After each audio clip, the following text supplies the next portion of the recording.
নমস্কার, কুন্ডু কৃষি ভান্ডার ইউটিউব চ্যানেলের পক্ষ থেকে সমস্ত কৃষক বন্ধু এবং আলু সংরক্ষণকারী এবং ব্যবসাদারদের আমার আন্তরিক শুভেচ্ছা।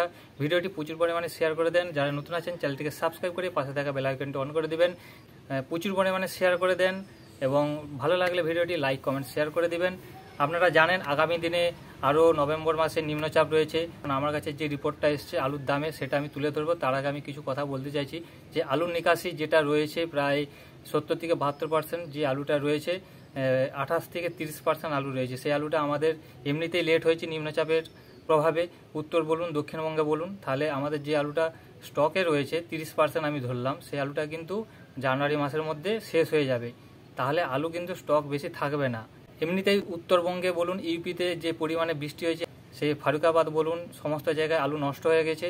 তারা যদি নতুন করে আলু আবার যখন লাগাবে তাহলে এমনিতেই 20-25 দিন লেট হবে। তাহলে আলুর ফলনটা কোথায় যাবে? আলুর ফলনটা কম হবে। তাহলে আগামী দিনে কিন্তু 2026 সালে কিন্তু আলুর ফলন খুবই কম হবে। তাহলে আগামী দিনে হয়তো আলুর দাম বৃদ্ধিও হতে পারে। আর এই বছর পোগরাজ বীজের দাম বেশি, পোগরাজ বীজ হয়তো শর্টেজ হতে পারে। আমাদের দক্ষিণবঙ্গে দাম যেটা রয়েছে তার থেকে আরও হয়তো ঊর্ধ্বমুখী হবে। তো আজকের দিনে উত্তর এবং দক্ষিণবঙ্গে প্রচুর পরিমাণে রেট বেড়েছে।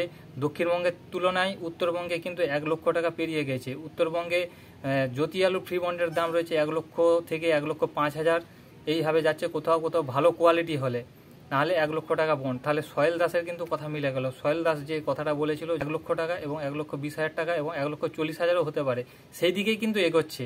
আপনারা দেখুন আস্তে আস্তে ধীরে ধীরে দেখুন সেই দিকেই কিন্তু রেটটা এগোচ্ছে। তো আমাদের দক্ষিণবঙ্গেও কিন্তু আগামী দিনে আলুর দাম ঊর্ধ্বমুখী হবে। আমাদের দক্ষিণবঙ্গে কোথাও কোথাও 82,000 টাকা নিচ্ছে, কোথাও 85,000 টাকা নিচ্ছে, কোথাও আবার 80,000 টাকা নিচ্ছে।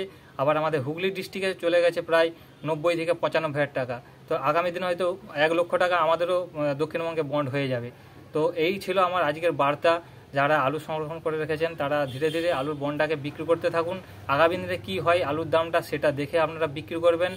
আর আলু সেটা নিজের গতিতে চলবে, কারো কথা সে শুনবে না। প্রাকৃতিক দুর্যোগ ছিল বলে আজকে আলুর দাম এই অবস্থায় গেছে, নাহলে হয়তো আলু কী হতো সেটা কেউ বলতে পারতো না। যে সমস্ত কৃষকরা এখনও ফসল তুলতে পারেননি, এই সময় ওয়েদার ভালো আছে, আমাদের দক্ষিণবঙ্গের কৃষকদেরকে বলছি ওনারা ফসলটাকে কেটে বাড়িতে তুলুন, নাহলে হয়তো আরও নষ্ট হতে পারে বা আপনার হয়তো লস হতে পারে।